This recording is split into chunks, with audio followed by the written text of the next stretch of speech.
Sir বাইদেউসকল, চলিত এপ্ৰিল মাহৰ পেঞ্চনৰ টকাকেইটা আৰু দৰমহাৰ টকাকেইটা পোৱাতে পলম হ'ব। হয় ছাৰ বাইদেউসকল, আপোনালোকে ঠিকেই শুনিছে। আৰু এই এপ্ৰিল মাহৰ পেঞ্চন আৰু দৰমহাৰ টকাকেইটা কিয় পলম হ'ব সেয়া আমি এই ভিডিঅ'ৰ জৰিয়তে জনাবলৈ চেষ্টা কৰিম। ভিডিঅ'টো শেষলৈকে চাব। ছাৰ বাইদেউসকল, প্ৰথমতে আমি ক'বলৈ ওলাইছোঁ যে পেঞ্চনাৰসকল পেঞ্চন কিয় পলম হ'ব, আৰু দ্বিতীয়তে ক'ম আমি কৰ্মচাৰীসকলৰ দৰমহা কিয় পলম হ'ব।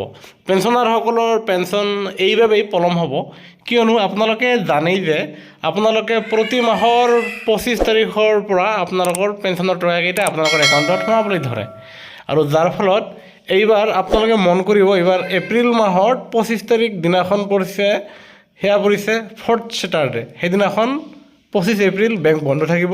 ঠিক তেনেদৰে 26 এপ্ৰিল তাৰিখে দিনাখন পৰিছে ৰবিবাৰ। তাৰমানে 25 আৰু 26 ছেকেণ্ড ছেটাৰডে আৰু ৰবিবাৰৰ কাৰণে দুদিন অলৰেডি পলম হ'ব। তেনে ক্ষেত্ৰত পৰৱৰ্তী 27 এপ্ৰিল সোমবাৰ 27 এপ্ৰিলৰ পৰাহে পেঞ্চনাৰসকলে পেঞ্চন পাবলৈ সক্ষম হ'ব। এতিয়া আমি ক'বলৈ ওলাইছোঁ যে কৰ্মচাৰীসকলৰ কাৰণে দৰমহা কিয় পলম হ'ব।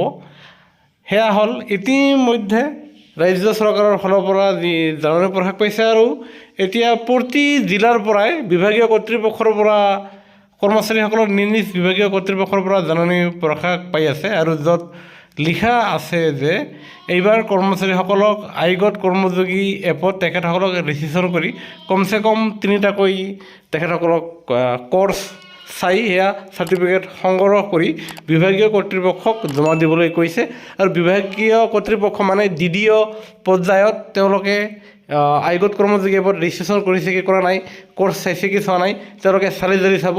চোৱাৰ পিছতহে আপোনালোকৰ বিলসমূহ অফিচলৈ মানে ট্ৰেজাৰী অফিচলৈ পঠোৱা হ'ব।